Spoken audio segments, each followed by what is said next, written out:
Hey everyone, thanks for joining us. We're going to go ahead and get started with Coach DeVries. Please use the raised hand feature to ask a question, and we'll go ahead and start with Greg Hunter.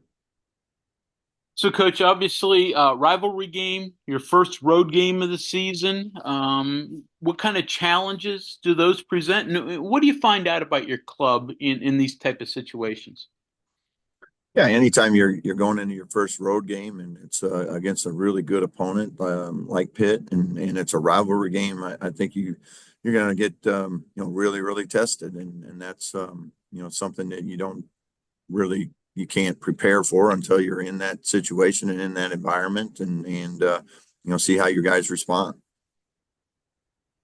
You think you guys are ready for this challenge? I mean, you guys, a couple games under your belt. Is it time to get this test?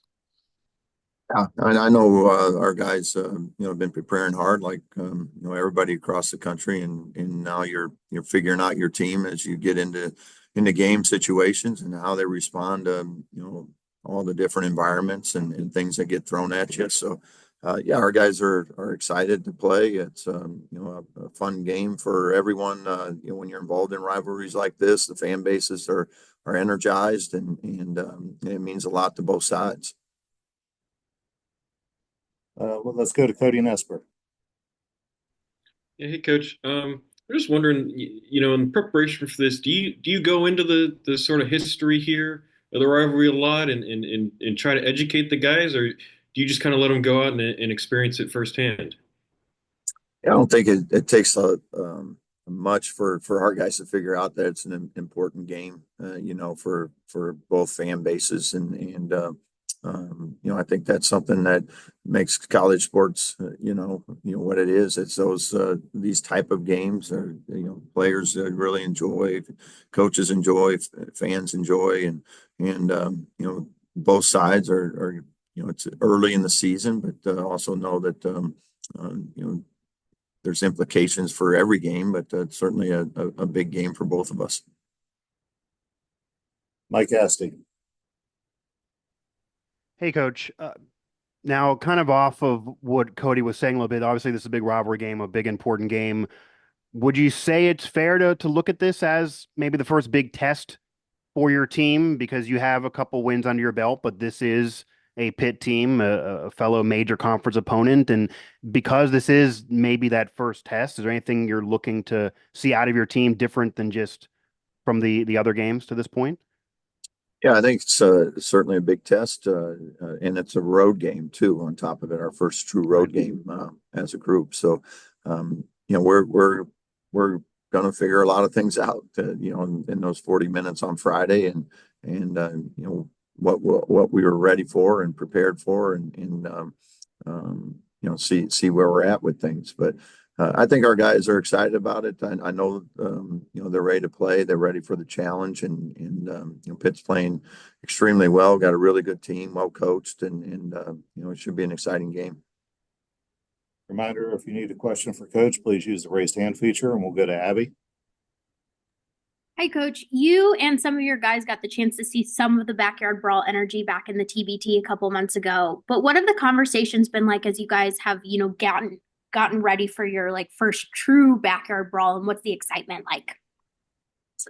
Yeah, our guys are excited to play. It's a road game, a great environment that we're walking into. Excited about the challenge. But again, when you're playing, you want to play in these type of games and environments, and they're excited about that opportunity, and know that it is going to be a big test, and that's be exciting to see. Friday, our guys go out there and compete. Let's go to Justin.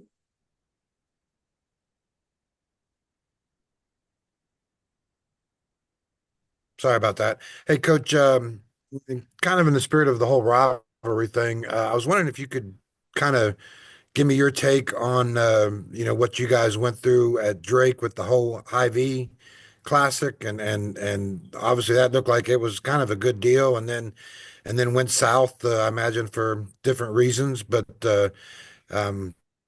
like, what was your experience with that whole situation? I think from a rivalry standpoint, it was probably more of the team in our league, Drake and Northern Iowa, conference opponents, play each other twice a year. You're only, an hour and a half away from each other. So from that standpoint, we got it right in league play, like you get a lot of times in conference play, those rivalries that have, you've been playing for, a lot of years together. So again, those type of games are fun. They're fun for everybody to be a part of, and there's a lot that goes into that from an emotion standpoint from both sides, and we're certainly looking forward to our first opportunity as well. And you guys for a while though also played Iowa State and Iowa in those things, right? I mean, yeah, we just had 1 year when I was the head coach. That was my very first year. We had a 4-team. Our two games, 4 teams played in the Hy-Vee Hall in Des Moines, and we alternated each year. 1 year Drake would play Iowa, 1 year Drake would play Iowa State, and then they'd flip flop. So we just had one chance where we played in that one. and then obviously things, I don't know, deteriorated or whatever from there as far as all 4 playing. With that in mind, is it important to you to keep the Pitt thing going? I know it's under contract for a couple more years, but to make this a long-term deal? Yeah, I think it's a great game. I think it's you're an hour and apart, and it's a great challenge for both teams. I think early in the year to be tested like that, great atmosphere and environments, and I think it's certainly a series that I'd love to see us continue to do for as long as possible. Thank you, Coach. Let's go to Mike DeSaza. Hey, Darren, how are you? Great. I was going to actually ask you about Northern Iowa and Drake because you run both sides of that as a player and then as a coach. You just kind of take me through the seesaw there and how you approach it as a player and then much later as a coach. Yeah, I think as a player, we weren't great, so we didn't have huge crowds for those games. More so as a coach, I think we had a lot more entertaining games at that point because both teams were pretty high up in the rankings, and the games were pretty meaningful. So both fan bases got into it at each other's places, and you played in front of full houses and things. So there's just a different energy level when you play in the rivalry games that come with the games. And at the end of the day, it's the 2 teams on the floor. They're going to compete for those 40 minutes, and both teams are going to try to win. But you can definitely feel a different type of vibe in the arena on those type of nights. And then you mentioned that was an NBC game. This is a non-conference game. Is there something different when it's a conference game in addition to the rivalry, but like in the standings, it matters. There's going to be 2 a year. You're home once. You got to go back to the other team's place. That seems like it's extenuating, isn't it?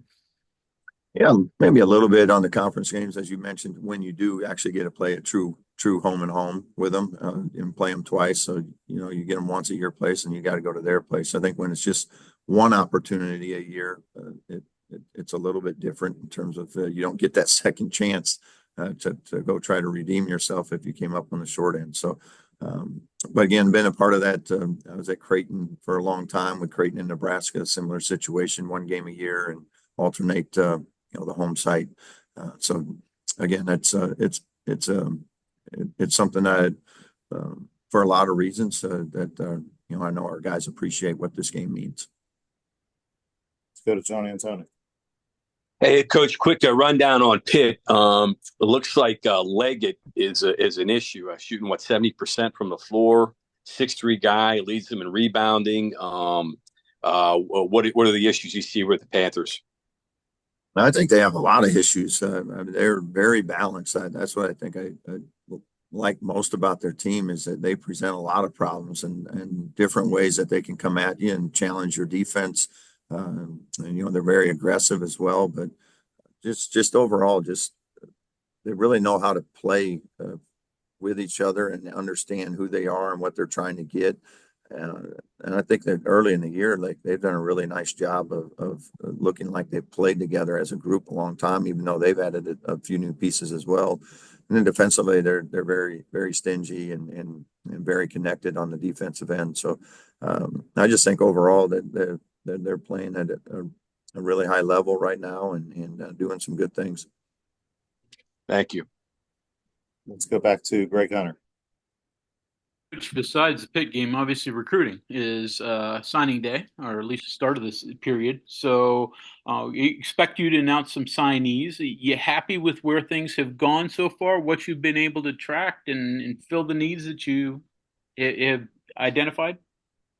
Yeah, I think we're pretty happy with the guys that we've signed. Obviously, we're very excited about them, and I think even the interest level across the country in recruiting has been really good, and certainly excited about what that looks like as we continue to move forward and into the future. But love the direction that we've been able to get it going right now in the recruiting and as you said, we'll be able to comment more on that here in the next few days as we get the papers and things back. But certainly like where we're at this point.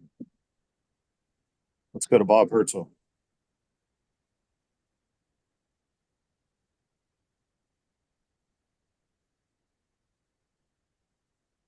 Bob, I think you're muted. How's that? Better? There we go. There you go. I'm sort of new at this stuff. You know what I mean? That's why it says owner up there. It's a new computer.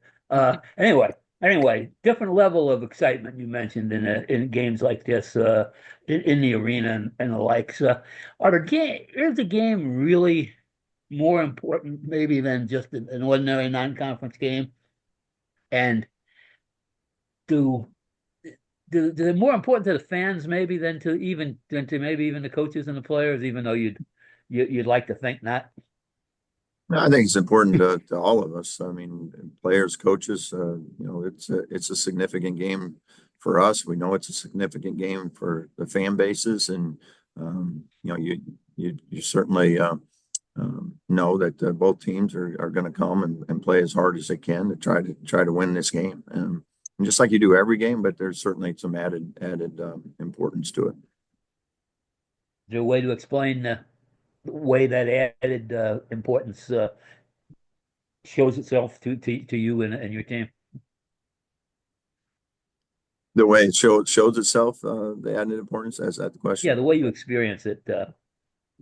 Yeah, I think again, it's just you can feel it, right? And it's hard to explain in sports. You just know when there's a different energy level to a game, a different vibe in the arena, around town, whatever it may be. You know that there's a different edge to the way this game plays out, and that's certainly something that we have a lot of respect for. Thank you. Let's go back to Mike. Hey, Coach. Obviously, you're aware of kind of what Pitt brings to the table, and obviously this is a big game, and you mentioned that you don't have to fully teach the players. They're kind of just aware, just kind of hearing about this rivalry. But what do you know about Jeff Capel's teams? What's your relationship like with Jeff Capel, Pitt's head coach, and the matchup with him in particular? Yeah, actually, I don't know Jeff that well, just from afar and watching their teams and seeing them play, throughout the years with the different teams he's been a part of and been able to coach. And, he's done a really good job. You watch, some of the teams he's had these last couple of years and some of the things that they've been able to do and how they play. And I just think he does a really good job and has an identity to what they try to do on offense and they play to their strengths. Again, their preparation and stuff, when you're looking at them, it's like they know exactly what they're going to get, and it's up to you to try to stop it, and it's difficult to do. Have you had any conversations with him? Anything you could give us in terms of after you got hired? Hey, this is the rival coach. Congrats, but we're going to beat you. Anything like that from Jeff? No, I didn't. Okay. Justin. Coach, in terms of Pitt's style of play, as a team, they're shooting over 50%, 3-point percentages. It's okay. Um, what kind of style of play do you expect from this game? Can it be high tempo, or maybe it's a muddied up kind of game? What way would you like to see this game played on Friday? I think you never know how it plays out, but I know they like to get out and run. I know we like to get out and run, so I certainly anticipate both teams wanting to run. Whether it plays out that way and the defenses allow you to do that, we'll see. But uh, they're very aggressive in transition. They have multiple guys that can put a lot of pressure on the rim, and then a lot of guys that can space the floor as well. So, they do a really good job. You mentioned their 2-point field goal percentage. A lot of that's because they're putting pressure on the rim to get fouled, to get easy baskets at the rim, and then also get kick out threes. And they can play off of that really kind of either way. So I think that's what makes them so challenging to try to stop is just they're so balanced, in ways that can hurt you. Is that is that a different challenge or than anything that you saw in the first two games? I think they just probably have a little more balance. Okay. And yeah, and really good talent too. Across the board there. So they have size, they have speed, they have skill. So there's just they're a very complete team. We have time for a few more. Let's wrap it up and go with Mike. Hey, going back to Creighton-Nebraska rivalry, that's kind of an unusual one because, correct me if I'm wrong here, don't the Creighton fans root for Nebraska basketball? Like they have a term like a J-sker, is that right? So how does that work in the basketball rivalry?